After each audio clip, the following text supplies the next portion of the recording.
Hello everyone, আমি অরিজিৎ চন্দ্র এবং তোমাদের সকলকে স্বাগত জানাই আমার অরিজিৎস বায়োলজি ক্লাসেসে। আমরা আজকে যে টপিকটা পড়বো বা যেই চ্যাপ্টারটা দিয়ে শুরু করবো সেটা হচ্ছে জীবজগতের নিয়ন্ত্রণ ও সমন্বয়। এই চ্যাপ্টারটা তোমাদের মাধ্যমিকের খুব ইম্পর্ট্যান্ট একটা চ্যাপ্টার এবং যার থেকে প্রচুর কোশ্চেন তোমরা মাধ্যমিকে পেয়ে থাকো। ঠিক আছে, আমরা অবশ্যই মাধ্যমিকে যতগুলো আমাদের চ্যাপ্টার আছে, টোটাল 5টা চ্যাপ্টার আছে, এই 5টা চ্যাপ্টারই আমরা চেষ্টা করবো তোমাদের মাধ্যমিক পরীক্ষার আগে কভার করার। আমরা জানি কিছুদিন পরেই তোমাদের টেস্ট পরীক্ষা, আর তার ঠিক 2 মাস, হয়তো খুব জোর সময় পাবে তোমরা, 2 মাস থেকে 2.5 মাস, 2-2.5 মাসের মাথায় তোমাদের মাধ্যমিক পরীক্ষা। তো মাধ্যমিক পরীক্ষার আগে আমরা চেষ্টা করব সব টপিকগুলো, সব ইম্পর্টেন্ট টপিকগুলো, 5টা চ্যাপ্টারের যতগুলো ইম্পর্টেন্ট টপিক আছে, যেই যেই টপিকগুলো থেকে রিপিটেডলি মাধ্যমিকে কোশ্চেন আসে, কিংবা যেই টপিকগুলো মাধ্যমিকের জন্য ইম্পর্টেন্ট, সেই টপিকগুলোকে আমরা কভার করার চেষ্টা করব। তো আজকে আমরা যে টপিকটা পড়ব ফার্স্ট চ্যাপ্টারের, সেটা হচ্ছে উদ্ভিদের সংবেদনশীলতা ও সাড়া প্রদান। দেখো, তো আমরা যে জিনিসগুলো আজকে শিখতে চলেছি তাদের মধ্যে ফার্স্ট যেটা, সেটা হচ্ছে সংবেদনশীলতা। সংবেদনশীলতা বা উদ্দীপনা কী জিনিস? দেখো, উদ্দীপকের প্রভাবে জীবদের সাড়া প্রদানের ক্ষমতাকে বলা হয় সংবেদনশীলতা। আচ্ছা, সাপোজ এইটা একটা বস্তু, এই হাতটা বা হাতটা একটা বস্তু, ঠিক আছে?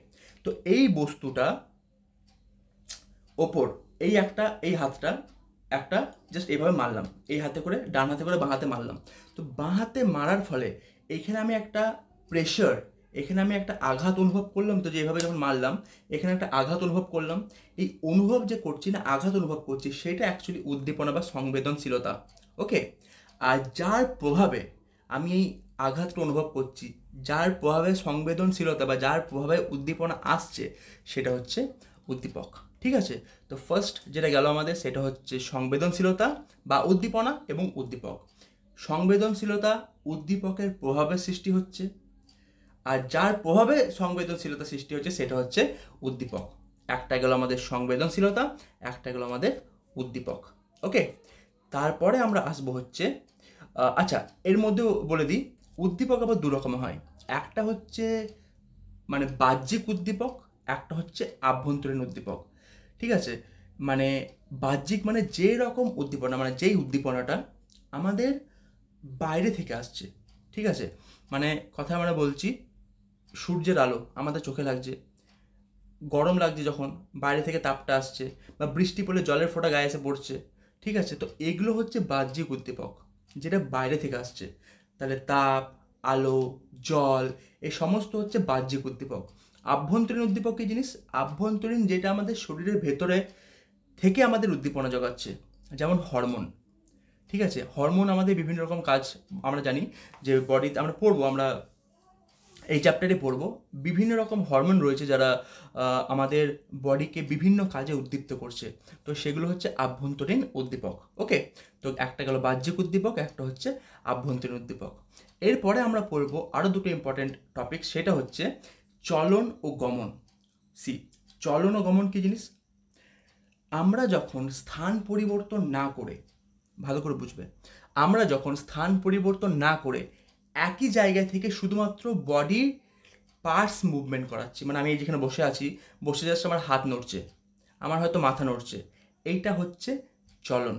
চলন আমরা ভাবো চলা, না, ওই চলন নয় এটা।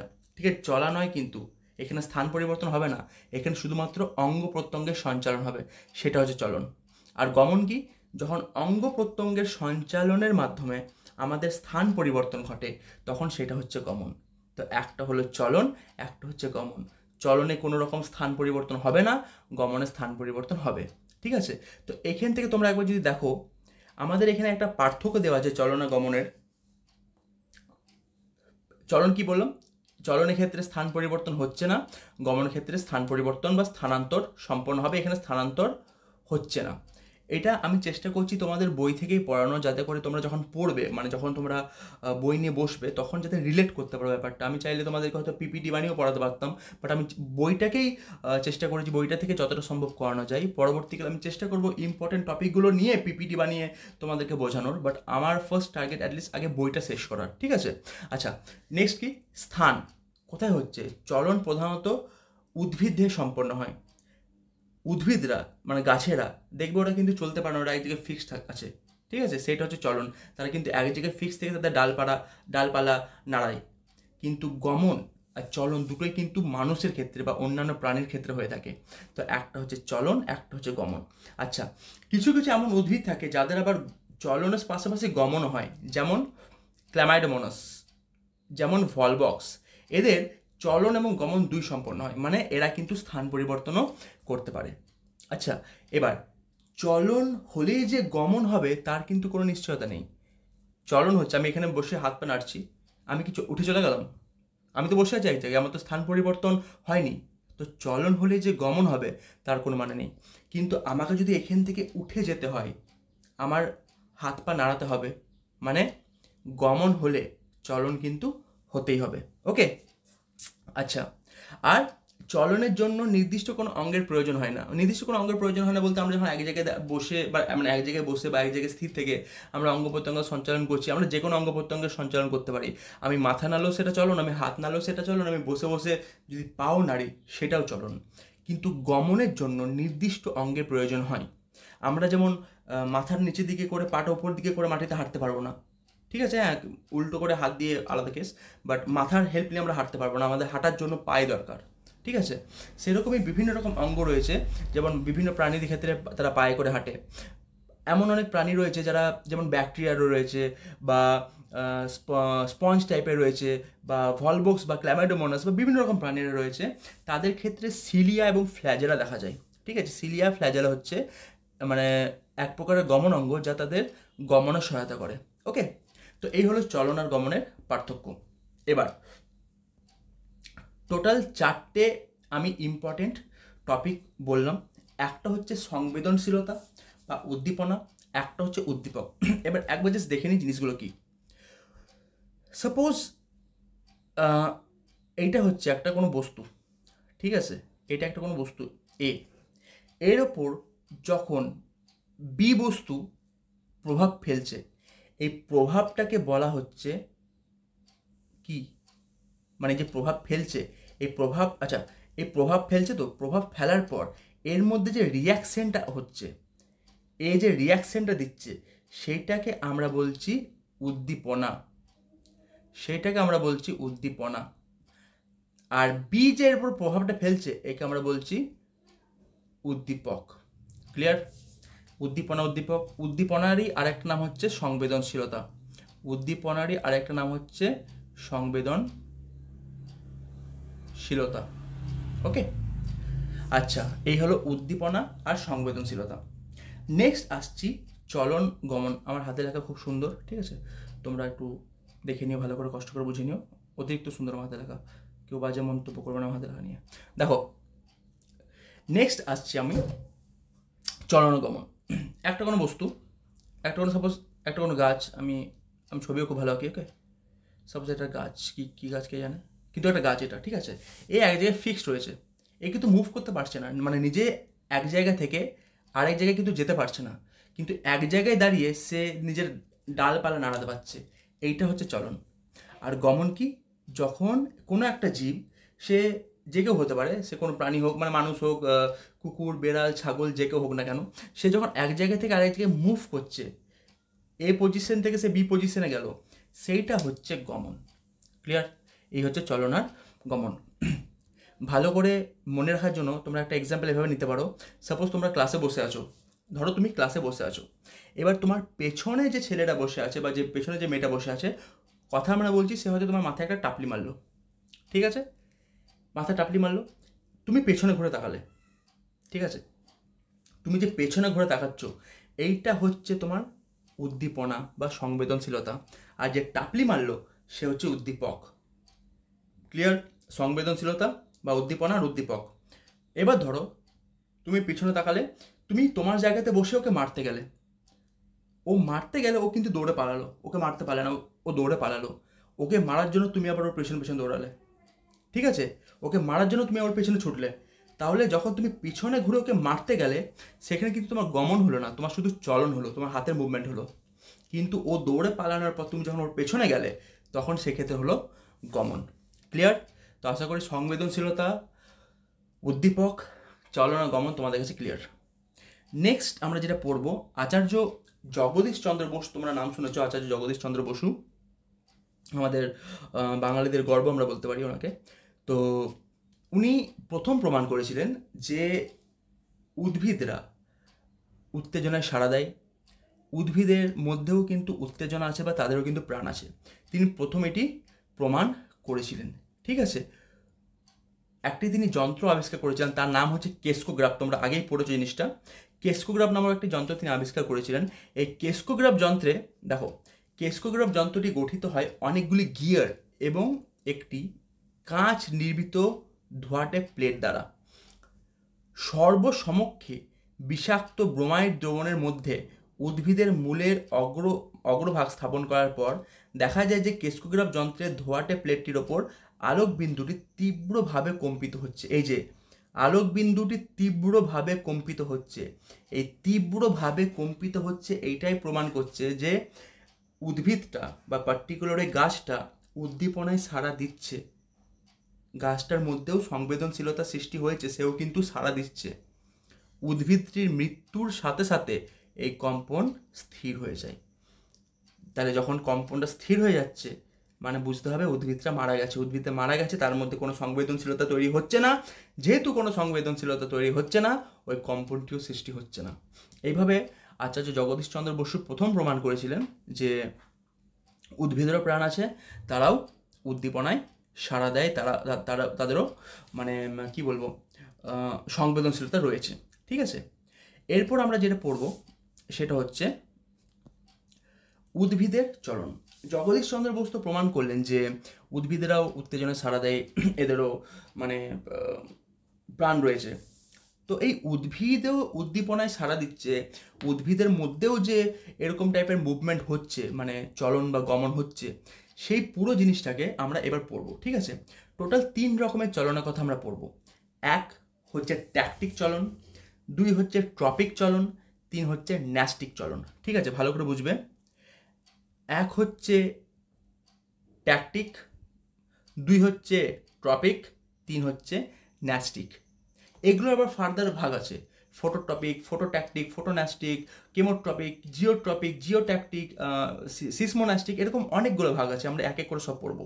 ওকে, তো দেখা যাক। ফার্স্ট আমরা যেটা পড়বো সেটা হচ্ছে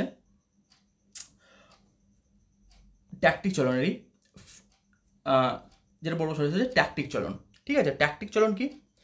যে চলনে মানে উদ্ভিদের যে চলনে বিভিন্ন উদ্দীপকের প্রভাবে, বিভিন্ন উদ্দীপক বলতে আমি একটু আগে বলছিলাম, আলো হতে পারে, তাপমাত্রা হতে পারে, কোনো রাসায়নিক দ্রব্য হতে পারে, বিদ্যুৎ শক্তি হতে পারে, যে কোনো কিছু হতে পারে, কোনো উদ্দীপকের প্রভাবে উদ্ভিদ অঙ্গের স্থান পরিবর্তনকে ট্যাকটিক চলন বলা হয়। মানে এক্ষেত্রে স্থান পরিবর্তন হচ্ছে, ভালো করে বুঝবে। ট্যাকটিক চলন হচ্ছে এমন এক প্রকার চলন যেখানে উদ্দীপকের প্রভাবে উদ্ভিদের স্থান পরিবর্তন হচ্ছে, সেটা হচ্ছে ট্যাকটিক চলন। ট্রপিক চলনে কি হয়, আচ্ছা ভাগগুলোতে পরে আসছে, আগে জিনিসগুলো দেখে নাও। ট্রপিক চলনে কি হয়, এখানে উদ্দীপকের গতিপথের প্রভাবে বা উদ্দীপকের প্রভাবে উদ্ভিদ অঙ্গের চলন হয়। কি হয়? উদ্দীপকের উৎসের দিকে বা উদ্দীপকের গতিপথের দিকে উদ্ভিদ অঙ্গের চলনকে ট্রপিক চলন বলা হচ্ছে। এখানে কিন্তু কোনো রকম বডি মুভমেন্ট হচ্ছে না, মুভমেন্ট মানে গমন হচ্ছে না, স্থানান্তর হচ্ছে না, শুধুমাত্র বডি মুভমেন্ট হচ্ছে, বডি পার্টস মুভমেন্ট হচ্ছে, টোটাল বডি কিন্তু মুভমেন্ট হচ্ছে না বা গমন হচ্ছে না। এইটা হচ্ছে ট্রপিক চলন। ওকে, আরেকটা হচ্ছে, এরপর আসবো ন্যাস্টিক চলন। ন্যাস্টিক চলন কি? আচ্ছা আমরা এর ভাগগুলো পরে পড়বো, আগে মেন জায়গাটা দেখে নিই। ন্যাস্টিক চলন কি? ন্যাস্টিক চলন হচ্ছে এক প্রকার চলন যেখানে উদ্দীপকের গতিপথের ওপর নয়, উদ্দীপকের তীব্রতার উপর নির্ভর করছে। মানে উদ্দীপকের তীব্রতার ওপর নির্ভর করে, ঠিক আছে, গতিপথ অনুসারে না, গতিপথ অনুসারে নিয়ন্ত্রিত হয় না উদ্দীপক, উদ্দীপকের তীব্রতার উপর নির্ভর করে, সেটা হচ্ছে ন্যাস্টিক চলন। ওকে, এবার দেখো ফার্স্ট আছে ট্যাকটিক চলন। ট্যাকটিক চলন হচ্ছে কি বললাম, যে যেটা মানে যেই প্রকার চলনে উদ্ভিদের সমগ্র মানে বডির মুভমেন্ট হবে, সমগ্র বডি এক জায়গা থেকে আরেক জায়গায় মুভ করবে, মানে গমন হবে, সেটা হচ্ছে ট্যাকটিক চলন। অনেকভাবে মানে অনেক রকম হতে পারে। একটা হচ্ছে ফোটো ট্যাকটিক। ফোটো মানে জানবে আলো, ঠিক আছে। আচ্ছা দেখো, ট্রপিক চলন, ট্যাকটিক চলন, ন্যাস্টিক চলন, এদের মধ্যে আবার ভাগ রয়েছে। কেউ ফোটোট্রপিক, কেউ কেমোট্রপিক, ঠিক আছে, কেউ জিওট্রপিক। মানে জিও হচ্ছে, দেখো এক হচ্ছে ফোটো। ফোটো হচ্ছে যেটা মানে কি বলবো, আচ্ছা বুঝিয়ে দিই, দেখো আগে বুঝিয়ে দিই তারপরে এখানে ঢুকবো। একটা হচ্ছে ট্রপিক চলন, একটা হচ্ছে ট্যাকটিক চলন, আর একটা হচ্ছে ন্যাস্টিক, ঠিক আছে। একটা হচ্ছে ট্রপিক চলন, একটা হচ্ছে ট্যাকটিক চলন, একটা হচ্ছে ন্যাস্টিক চলন, ঠিক আছে। এই ট্রপিক চলন, ট্যাকটিক চলন, ন্যাস্টিক চলনকে আবার ফার্দার আমরা বিভিন্ন ভাগে ভাগ করতে পারি, ঠিক আছে। বিভিন্ন ভাগে কী কী ভাগে ভাগ করতে পারি? কেউ ধরো, আমি কথা আমরা বলছি, কেউ ধরো ফোটো মানে আলো দ্বারা প্রভাবিত হচ্ছে। আমি এখনই বললাম উদ্দীপক অনেকগুলো আছে, আলো হতে পারে, তাপ হতে পারে, বিদ্যুৎ হতে পারে, অভিকর্ষজ বল হতে পারে, কোনো রাসায়নিক দ্রব্য হতে পারে, সেগুলোর উপর ডিপেন্ড করে বিভিন্ন রকম উদ্দীপক রয়েছে। কেউ ফোটোট্যাকটিক মানে আলো দ্বারা উদ্দীপ্ত হচ্ছে, কেউ ধরো কেমোট্যাকটিক, সে কোনো রাসায়নিক দ্রব্য দ্বারা উদ্দীপ্ত হচ্ছে, কেউ ধরো আবার থার্মোট্যাকটিক, থার্মো মানে হচ্ছে সে হয়তো তাপ দ্বারা উদ্দীপ্ত হচ্ছে, কেউ ধরো জিওট্রপিক বা জিওট্রপিক বা জিওট্যাকটিক যাই হোক বলবে। জিও হচ্ছে যেটা অভিকর্ষজ বল দ্বারা সে উদ্দীপ্ত হচ্ছে। তো এইগুলো হচ্ছে বিভিন্ন উদ্দীপনা বা উদ্দীপক বা ফ্যাক্টরস, যেগুলো তাদেরকে কন্ট্রোল করছে বিভিন্নভাবে, ঠিক আছে। এবার দেখো, তো ফোটোট্যাকটিক বোঝা গেল যে আলোর প্রভাবে যে উদ্দীপ্ত হচ্ছে। এক্সাম্পল কি হবে? ক্ল্যামাইডোমোনাস আছে, ভলবক্স আছে, এরা আলোর প্রভাবে উদ্দীপ্ত হচ্ছে, ঠিক আছে। আচ্ছা, কেমোট্যাকটিক চলন, কেমোট্যাকটিক চলন কি? রাসায়নিক উদ্দীপকের প্রভাবে, মানে রাসায়নিক দ্রব্য তাদেরকে উদ্দীপনা, মানে তাদের জন্য উদ্দীপকের কাজ করছে। রাসায়নিক দ্রব্য তাদের মধ্যে সংবেদনশীলতা বা উদ্দীপনার যোগান দিচ্ছে। মশের শুক্রাণু সুক্রোজের প্রভাবে এবং ফানের শুক্রাণু ম্যালিক অ্যাসিডের প্রভাবে ডিম্বাণুর দিকে অগ্রসর হয়, একে কেমোট্যাকটিক চলন বলে। আমরা যখন পড়ি না, ম্যাক্সিমাম কেসে আমরা এই জায়গাগুলো কিন্তু বাদ দিয়ে দিই, ভুল করে হলেও, বা আমরা হয়তো খুব একটা লক্ষ্য করি না, এই জায়গাগুলো বাদ দিয়ে দিই, এবং অনেক সময় কিন্তু পরীক্ষাতে কোশ্চেন এই জায়গাগুলো থেকেই আসে আর কি, ঠিক আছে। কেমোট্যাকটিক চলন কি বললাম? মশের শুক্রাণু হতে পারে কিংবা ফানের শুক্রাণু। মশের শুক্রাণু সুক্রোজ দ্বারা এবং ফানের শুক্রাণু ম্যালিক অ্যাসিড দ্বারা প্রভাবিত হচ্ছে। ম্যালিক অ্যাসিড বা আমার সুক্রোজ কী করছে? তাদের জন্য রাসায়নিক মানে বা কেমোট্যাকটিক উদ্দীপকের কাজ করছে, বা রাসায়নিক দ্রব্য হিসেবে কাজ করছে, বা রাসায়নিক দ্রব্য যেটি উদ্দীপক হিসেবে কাজ করছে তাদের জন্য, ঠিক আছে। তো এটা হচ্ছে কেমোট্যাকটিক চলন। তারপরে আসছি ট্রপিক। ট্রপিক মানে এখনই বললাম পুরো বডির মুভমেন্ট হবে না, মানে পুরো বডি স্থানান্তর হবে না, শুধুমাত্র অঙ্গ প্রত্যঙ্গের সঞ্চালন হচ্ছে। ফার্স্ট আসছি ফোটোট্রপিক। ফোটোট্রপিক মানে আলোর প্রভাবে যদি হয় সেটা হচ্ছে ফোটোট্রপিক। এখনই বললাম সব জিনিসগুলো সেম, সবার ক্ষেত্রে ফোটো, কেমো, জিও যা যা আছে সব সেম, বাট পার্থক্যটা এসে যাচ্ছে তাদের ইয়েতে, মানে এক্সাম্পলে। এখনই দেখবো আমরা। দেখো, ফার্স্ট আসছে ফোটোট্রপিক। ফোটোট্রপিক কি? যে ক্ষেত্রে উদ্ভিদের কাণ্ড ও শাখা প্রশাখা আলোক রশ্মির সঙ্গে সমান্তরালভাবে বৃদ্ধি পায়, তাই কাণ্ড ও শাখাকে অনুকূল আলোকবর্তী বলে, এবং মূল আলোক উৎসের বিপরীত দিকে অগ্রসর হয়, তাই মূলকে প্রতিকূল আলোকবর্তী বলে। পাতা, ফুল, এগুলো দেখবে আলোর দিকে যাচ্ছে, ঠিক আছে, এগুলো হচ্ছে অনুকূল আলোকবর্তী। বা কাণ্ড, যেই দিকে সূর্যের আলো সেই দিকে যাচ্ছে, ওটা কি মাটির নিচে ঢুকে যায়? না তো, মাটির উপরে থাকে, উপর দিকে যায় তো। কিন্তু মূল মাটির নিচে যায়, ও তো আলো মানে আলো পেয়ে মুখটা বাড়াচ্ছে না মাটি থেকে, ও মাটির নিচে যাচ্ছে, তাই এ হচ্ছে প্রতিকূল আলোকবর্তী, আর ওরা হচ্ছে অনুকূল আলোকবর্তী। মানে সোজা কথায় এর এই মুভমেন্টটা বা এই টাইপের চলনটা নির্ভর করছে কার ওপর? আলোর ওপর। তার জন্য একে বলছে ফোটোট্রপিক। নেক্সট আসছি হাইড্রোট্রপিক। যখন উদ্দীপকটা জল যখন উদ্দীপক, তখন সেটা হচ্ছে হাইড্রোট্রপিক। যেমন মূল দেখবে মাটির নিচের দিকে চলে যায়, মানে যেই দিকেও জল পাবে মূলটা সেই দিকে যাচ্ছে, তাই একে বলা হবে অনুকূল জলাবর্তী। মূলকে বলা হয় অনুকূল জলাবর্তী। আর কাণ্ড বা পাতা, এরা কি নিচের দিকে যাবে, জলের দিকে যাবে না, এর উপরেই যাচ্ছে, আলোর দিকে যাচ্ছে, আগেই বললাম আমরা আলোর দিকে যাচ্ছে। তো এরা হচ্ছে প্রতিকূল জলাবর্তী। অনুকূল জলাবর্তী, প্রতিকূল জলাবর্তী, অনুকূল আলোকবর্তী, প্রতিকূল আলোকবর্তী। কনফিউজ করার জন্য কিন্তু এখান থেকেও কোশ্চেন বানিয়ে দিতে পারে, ঠিক আছে? এই জায়গাগুলো একটু ভালো করে খেয়াল রাখবে। কনফিউজ হয়তো তোমরা ভাববেও না যে এখান থেকে কোশ্চেন হতে পারে বলে, বাট দিয়ে দিল কনফিউজ করার জন্য। একটা এক্সাম্পল দিয়ে দিল, সেটা অনুকূল আলোকবর্তী, সেটারই হয়তো উল্টে দিয়ে দিল, সেটা প্রতিকূল জলাবর্তী হবে। মানে এরকম টাইপের একটা কোশ্চেন হয়তো তোমাদের সামনে দিয়ে দিতে পারে। তো এই জায়গাগুলো কিন্তু মানে অ্যাভয়েড করে বেরিয়ে যেও না, ঠিক আছে? এগুলো একটু দেখতে হবে।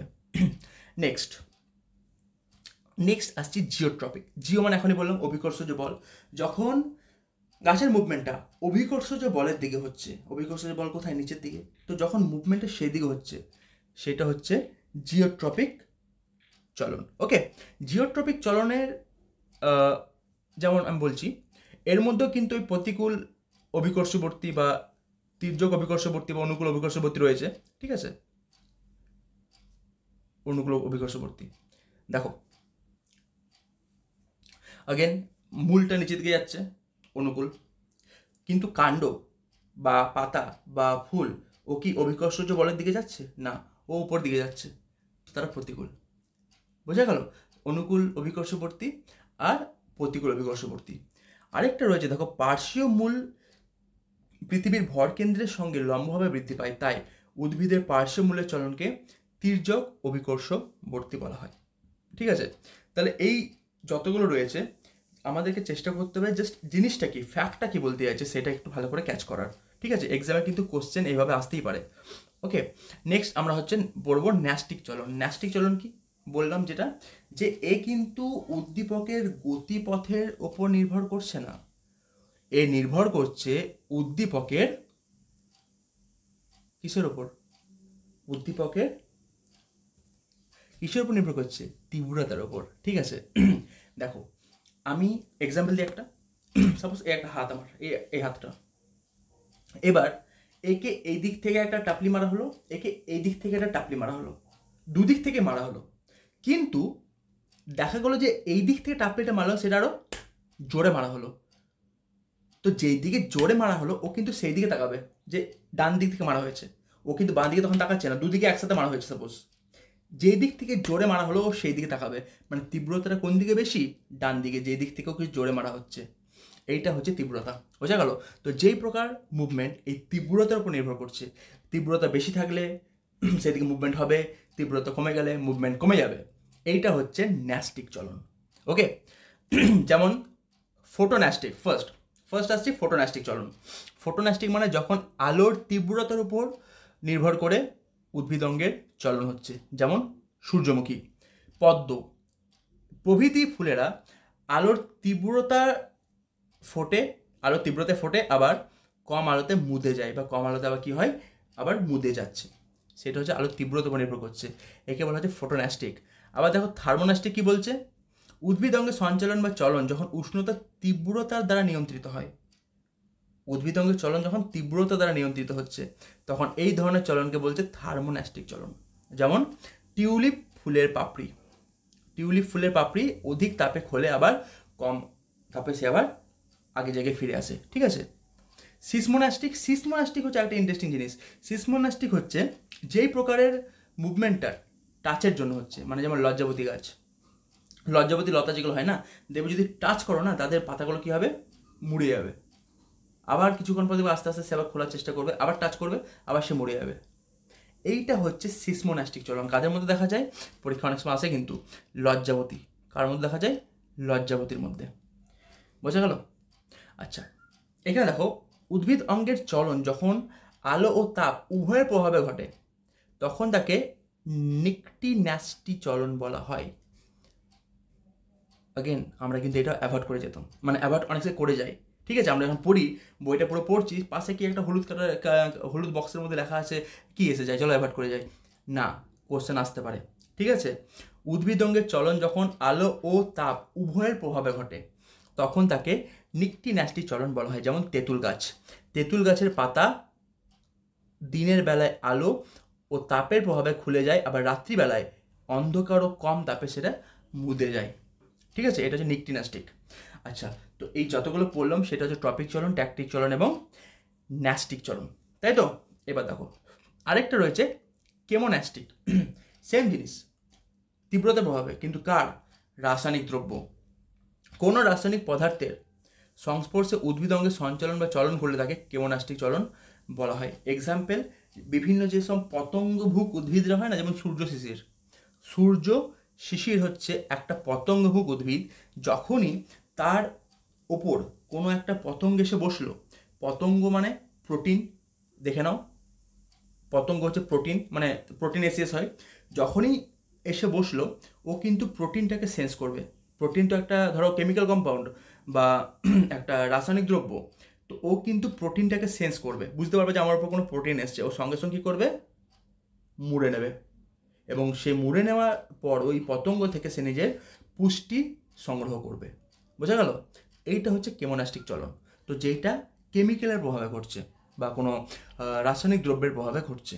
ঠিক আছে, এবার দেখো ট্যাকটিক চলন, ট্রপিক চলন আর ন্যাস্টিক চলনের পার্থক্য। পার্থক্য বলতে অ্যাজ সাচ পার্থক্য হিসেবে তোমাদের করতে হবে না, বাট জিনিসগুলো একটু কম্পেয়ার, আমরা যে কোনো জিনিস যদি কম্পেয়ার করে করি দেখবে আরও ভালো মনে থাকে। ঠিক আছে, দেখো ট্যাকটিক চলন সামগ্রিক স্থান পরিবর্তন হচ্ছে, যেটা প্রথমেই তোমাদের বললাম। ট্রপিক চলনে সামগ্রিক স্থান পরিবর্তন হয় না, শুধুমাত্র বডি মুভমেন্ট ঘটে, কিন্তু টোটাল মুভমেন্ট মানে টোটাল এক জায়গা থেকে আরেক জায়গায় সরে যাচ্ছে এমনটা নয়। ন্যাস্টিক চলন কি হচ্ছে? সামগ্রিক স্থান পরিবর্তন হয় না, তার জন্য আমরা ন্যাস্টিক চলন বলছি। ঠিক আছে, এখানে কিন্তু সামগ্রিক স্থান পরিবর্তন হচ্ছে না। ট্রু ফলস তোমাদের মাধ্যমিক ক্লাসে হয়তো দিয়ে দিল ন্যাস্টিক চলনে সামগ্রিক স্থান পরিবর্তন হয়, বসে বসে ভাবছো কী হবে, এটা তো পড়িনি ঠিক করে। এই জায়গাগুলোই আমার পয়েন্ট, এই জায়গাগুলো আমি যতদিন তোমাদের ক্লাসগুলো করাবো এই সমস্ত জায়গাগুলোকে মানে পয়েন্ট আউট করার চেষ্টা করবো, যেগুলো আমরা জেনারেলি অ্যাভয়েড করে যাই, নেগলেক্ট করে যাই, যেগুলো আসবে না পরীক্ষায়। তুমি কী করে জানলে আসবে কি না আসবে? আসতেই পারে, হয়তো এখনও আসেনি বাট আসতে পারে। ঠিক আছে, তো যেগুলো ইম্পর্টেন্ট, যেগুলো এক্সাম আসে সেগুলোও আমরা কভার করব, এবং তার পাশাপাশি যেগুলো আমরা মানে অ্যাভয়েড করে যাই, যেগুলো আমরা দেখি না, সেগুলো আমরা চেষ্টা করব পয়েন্ট আউট করার। ঠিক আছে, আচ্ছা উদ্দীপকের প্রভাব কি বলছে? এই প্রকার চলন উদ্দীপকের তীব্রতা ও গতিপথ উভয়ের প্রভাবে ঘটে। ঠিক আছে, ট্যাকটিকটা ট্রপিক উদ্দীপক উৎসের গতিপথ অনুসারে নিয়ন্ত্রিত হয়, উৎসের গতিপথ। ট্যাকটিক কিন্তু তীব্রতা এবং গতিপথ দুটোই। ট্রপিক কি বলছে? উৎসের গতিপথ। ন্যাস্টিক উদ্দীপকের তীব্রতার উপর নির্ভর করে, কিন্তু উদ্দীপকের গতিপথের উপর নির্ভর করে না। তীব্রতার উপর নির্ভর করছে কিন্তু গতিপথের উপর নির্ভর করছে না। বোঝা গেল ন্যাস্টিক চলন কি? তাহলে ট্রপিক শুধু গতিপথ, ন্যাস্টিক শুধু তীব্রতা, ট্যাকটিক মেনলি গতিপথ তার সঙ্গে সঙ্গে তীব্রতা। ক্লিয়ার? নেক্সট, হরমোনের ভূমিকা। ট্যাকটিক চলন হরমোন মানে অক্সিন দ্বারা নিয়ন্ত্রিত হয়, ট্রপিকও তাই অক্সিন দ্বারা নিয়ন্ত্রিত হয়, ন্যাস্টিকও তাই অক্সিন দ্বারাই নিয়ন্ত্রিত হয়। বোঝা গেল? চলনের প্রকার, সামগ্রিক চলন মানে পুরো বডি মুভমেন্ট হচ্ছে, ট্রপিকে বক্র চলন হচ্ছে মানে পুরো বডি মুভমেন্ট হচ্ছে না, শুধুমাত্র কোনো অঙ্গ প্রত্যঙ্গের সঞ্চালন হচ্ছে। আলো পেলো, সাপোজ ফুলটা ওইদিকে চলে গেল বা কোনো একটা ডালপালা ওইদিকে চলে গেল, কিন্তু পুরো বডির মুভমেন্টটা হচ্ছে না। ন্যাস্টিক চলন এটি এক প্রকার বক্রচলন। বক্রচলন মানে তার কিন্তু পুরো বডি মুভমেন্ট হচ্ছে না, শুধুমাত্র কোনো একটা পার্টিকুলার অঙ্গ মুভমেন্ট করছে। ওকে, উদাহরণ কি? শৈবালের আলোক দিকে চলন। ঠিক আছে, ট্রপিকের ক্ষেত্রে উদ্ভিদ অঙ্গের আলোক উৎসের দিকে চলন, এই যেটা এখনই বলছিলাম একটু আগে, ওই যে কোনো ওই সূর্যমুখী টাইপের যারা আছে, যাদের আলোর উপর নির্ভর করছে। ঠিক আছে, তারপর আমাদের ন্যাস্টিক চলের মধ্যে লজ্জাবতী রয়েছে, বা বিভিন্ন রকম যে একটু আগে বললাম ওই পতঙ্গভুক যেটা বললাম, সূর্য শিশির, এই সবগুলো হচ্ছে ন্যাস্টিক চলন। তো এই যে টপিকটা পড়ালাম সেটা হচ্ছে উদ্ভিদের চলন, খুবই ইম্পর্টেন্ট একটা টপিক, এবং এখান থেকে কিন্তু জেনারেলি কোশ্চেন দেয়। 5 মার্কসের আসতে পারে, না আসার কিছু নেই, কিন্তু 2 মার্কসের কিংবা 1 মার্কসের তো আসতেই পারে। ঠিক আছে, বা 5 মার্কস এলে তো তোমাদের 3+2 এভাবেই আসে কোশ্চেন। তো এই টপিকটা মানে বাদ দিও না, চেষ্টা করবে যেভাবে পড়ালাম সেভাবে কভার করার। খুবই ইম্পর্টেন্ট একটা টপিক। ঠিক আছে, এবং এই টপিক থেকে যদি ফার্দার তোমরা কোনো কোশ্চেন প্র্যাকটিস করতে চাও, বা মানে যদি দেখো যে তোমাদের মনে হয় কি হ্যাঁ আমি এখান থেকে আরও কোশ্চেন প্র্যাকটিস করতে চাই বা কিছু, এই একটা বই জীববিদ্যা প্র্যাকটিস বুক, যেখানে গোটা বইয়ের মানে গোটা তোমাদের ক্লাস 10-এর পুরো সিলেবাসের বিভিন্ন চ্যাপ্টারের কোশ্চেন বিভিন্ন টপিক, ইম্পর্টেন্ট টপিক ধরে ধরে কোশ্চেন অ্যান্সার এখানে দেওয়া আছে, শুধু কোশ্চেন নয় কিন্তু অ্যান্সারও। এবং তার সাথে যেটা করা আছে, সলভড মাধ্যমিক প্রিভিয়াস ইয়ার কোশ্চেন্স 2017 সাল থেকে 2025 অবধি যতগুলো মাধ্যমিক পরীক্ষা হয়েছে প্রতিটা কোশ্চেন অ্যান্সার সহ তোমরা এই বইটাতে পেয়ে যাবে। ওকে, তো এই বইটা পাওয়ার জন্য যদি কেউ নিতে চাও, আমি এই বইটার আগামী কোনো ভিডিওতে, আগামী কোনো সেশনে আমি চেষ্টা করবো বইটার ভেতরটা তোমাদেরকে দেখানোর, ইয়ে করে মানে ভিডিও করে রাখবো, সেটা আমি তোমাদেরকে দেখাবো। তো এটার আমি ডিটেলস তোমাদেরকে কমেন্ট বক্সে দিয়ে দেবো, যারা কেউ যদি নিতে চাও তোমরা আমাকে মেল করতে পারো। ওকে, আর আজকের ক্লাসের নিয়ে যদি কারো কোনো ডাউট থাকে সেক্ষেত্রে তোমরা আমাকে কমেন্ট বক্সে জানাবে, আমি অবশ্যই রিপ্লাই করবো। ওকে, থ্যাংক ইউ সো মাচ।